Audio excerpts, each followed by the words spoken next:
সিলেকশনটা was a hectic task for me. এই অ্যালবামের মধ্যে মনে সব থেকে কঠিন কাজটা আমার কোন গানগুলো রাখা হবে সেটা was the most difficult part.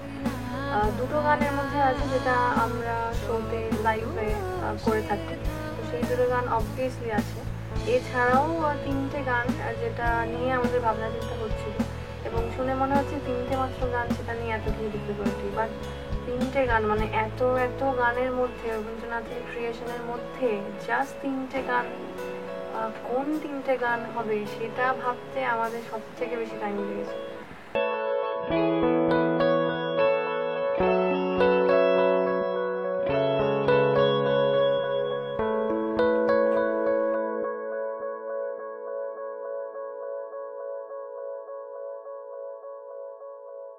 আমাদের নিজস্ব সমলতা গিয়েসিস ব্যান্ডের যে নিজস্ব সাউন্ড আছে, একটা টিপিক্যাল সাউন্ড আছে, উই বিলিভ ইন, অ্যান্ড ওটা রেখেই আমরা রবীন্দ্রসঙ্গীতটা যতটা জাস্টিস করা যায় ততটাই করার চেষ্টা করেছি।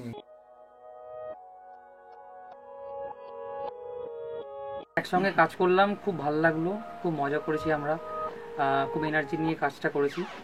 আর অ্যারেঞ্জমেন্ট সম্বন্ধে যেটা বলার সেটা হচ্ছে খুব সিম্পল অ্যারেঞ্জমেন্ট, খুব একটা কঠিন অ্যারেঞ্জমেন্টে আমরা যাইনি, কারণ আমাদের যেটা মনে হয় যে খুব সিম্পল অ্যারেঞ্জমেন্টটাই মানুষের কাছে মানে বেশি পৌঁছয়।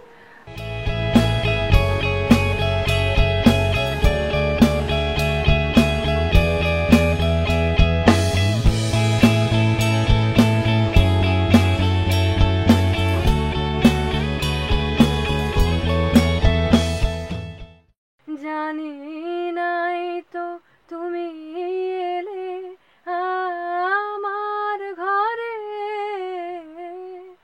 যে রাতে মোর দুয়ার গুলি ভাঙলো ঝড়ে। অ্যালবাম রবীন্দ্রনাথের গানের কবে আসবে, তো সেখান থেকে ভাবনা হয়েছিল, পরে